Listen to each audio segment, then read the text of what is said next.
Buckle up! What if everything you thought about driving was just a rumor on wheels? Let's bust some car myths that have steered drivers for decades. Ever hear that you should always warm up your car before driving? That started back with carburetor engines, but today's cars, not so much. Or how about the idea that using premium gas is better for your car? Bad information, better for the gas station. How about this? Remember the old advice to change your oil every 3,000 miles?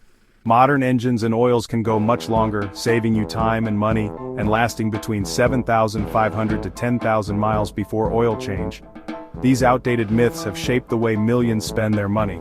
But knowing the truth can help your wallet. The next time someone gives you car advice, make sure it's not just a leftover legend from the past.